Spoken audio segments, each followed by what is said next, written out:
Как поставить кнопки? Нам понадобится дырокол, специальный пресс, насадки и сами кнопки. Насадки и кнопки состоят из 4 деталей.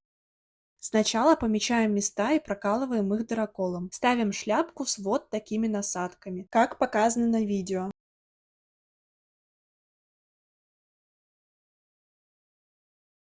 Верхняя часть кнопки должна быть хорошо зафиксирована внутри насадки.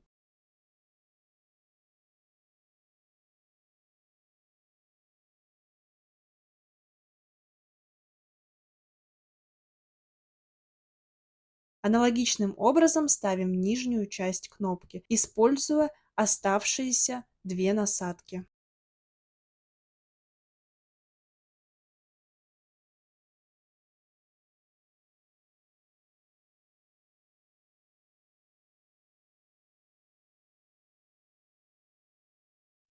Готово! Вы молодцы!